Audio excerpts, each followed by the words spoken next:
Okay, so in this video what we're going to do is we're going to have a quick look over the last couple of bits that were covered in the task in video 3. Okay, so the objectives for this particular video are to look at the impact of physical processes on sediment size, consider how key geomorphological structures are formed, and this is going to pull on some of the stuff that we talked about in video 4, and then we're going to talk about how physical processes affect the profile. So this is the steepness of the shoreline, generally related to beaches. So starting with the first point, what we're going to have a quick look at this point is sediment size. So we're talking here about sand, mud potentially, and gravel. Okay, so these are generally the way we break down sediments on beaches, perhaps on mud flats, on rocky shorelines, etc. These kind of things. So the four key groupings of sediment size are gravel, which is anything larger than 2 millimeters, sand, silt, and clay.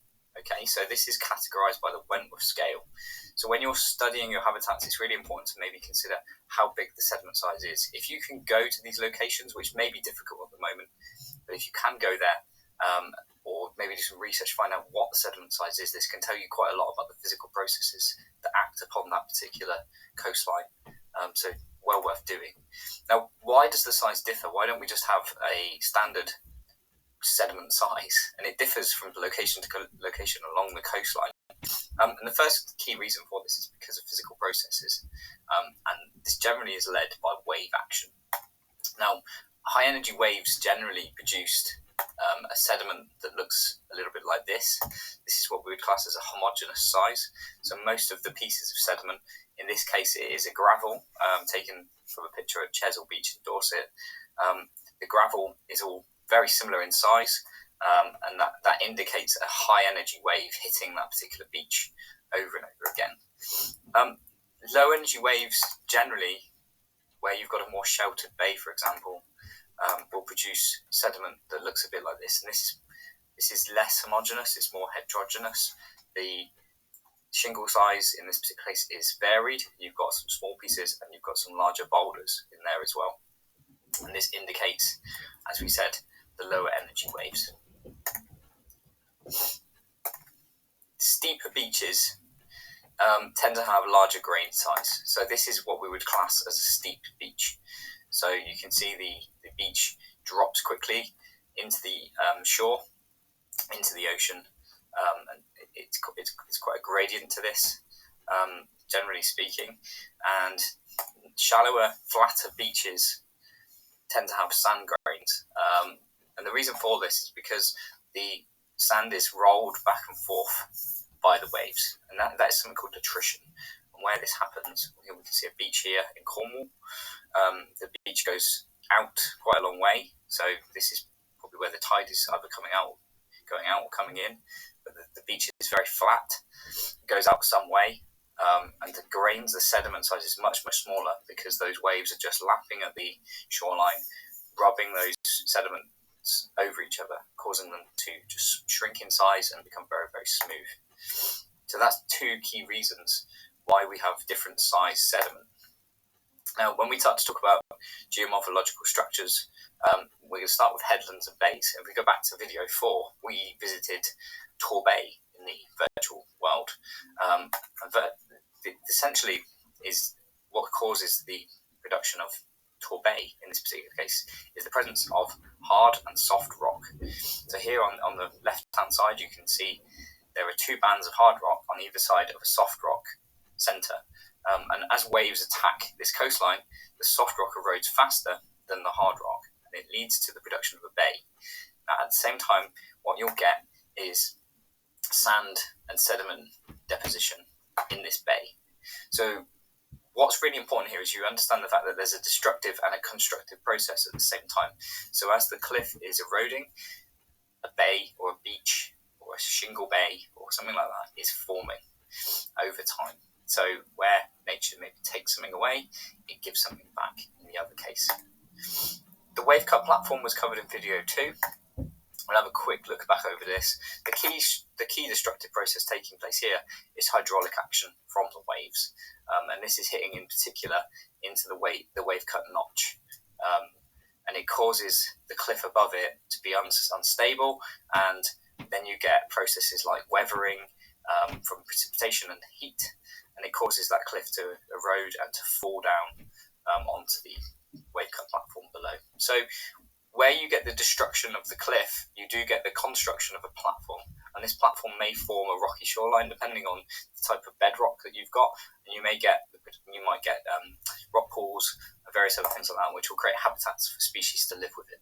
So again, destructive and constructive at the same time. So again, we've got the image there. You can take a screenshot of that one if you need to, and then we're going to move on to blowholes. So these are really interesting structures that you sometimes find.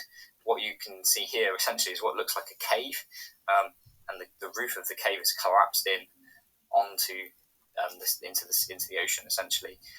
What causes this generally, it will be a cave forms. So the cave will form perhaps a bit like this one, and as the cave allows the waves in, hydraulic action begins to eat away at the bedrock, and as the water is pushed into this tight hole, it speeds up, it gains energy, and it's forced up out of this hole, and eventually, this is a particularly large blowhole.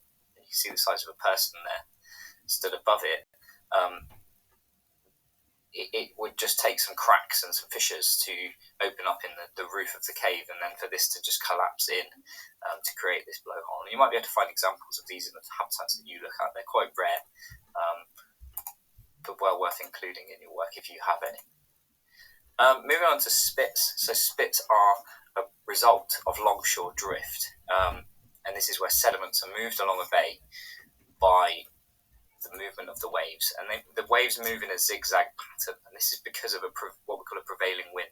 And this is where the wind moves at an angle to the coastline, and it forces the movement of the waves either one way or the other along the coast, and as it does so, it moves sediments with it.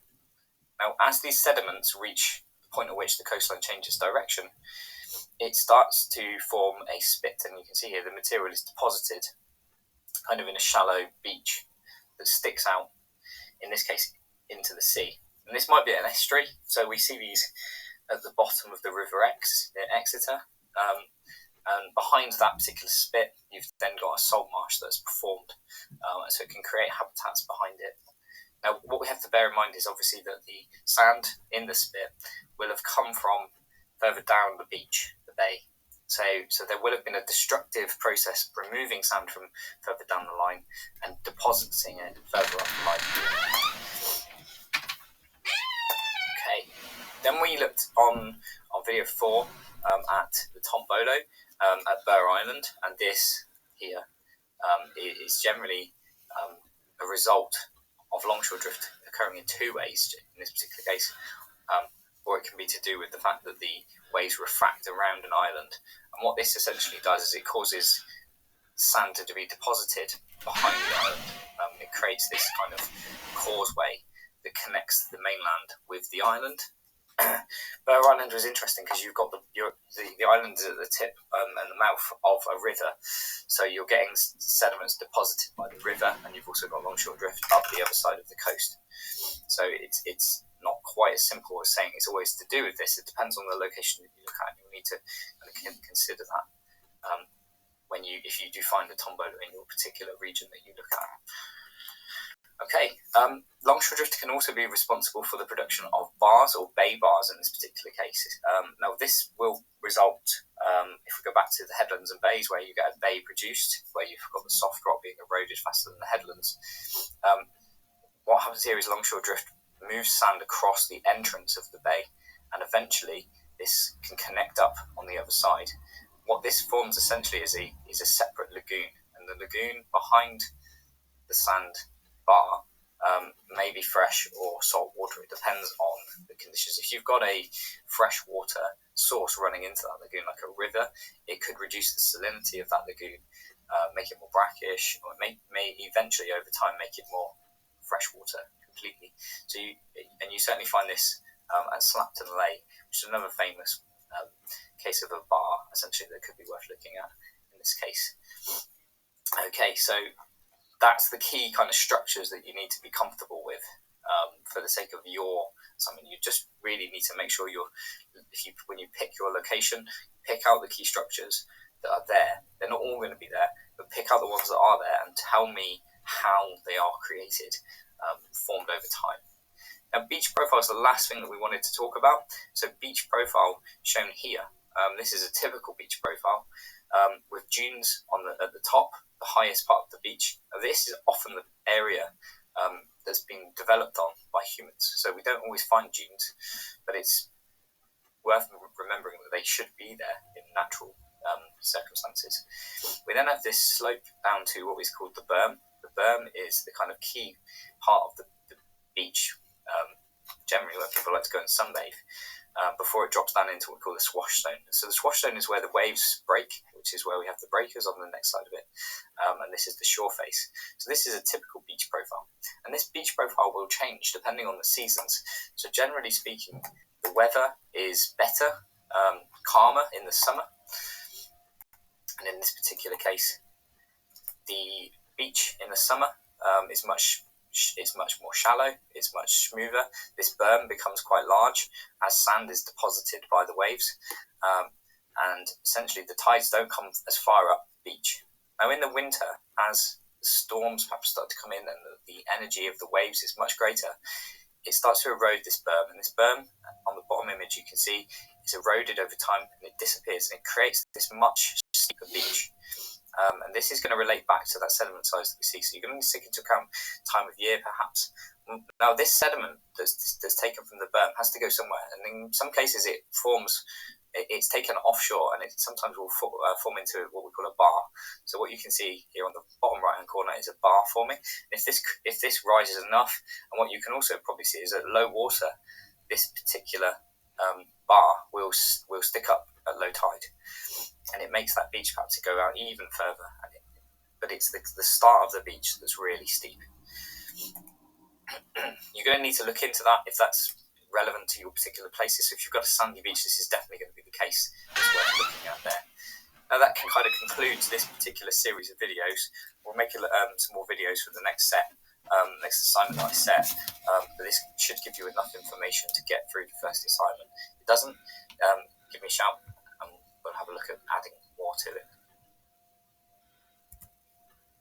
Okay, so in this video what we're going to do is we're going to have a quick look over at the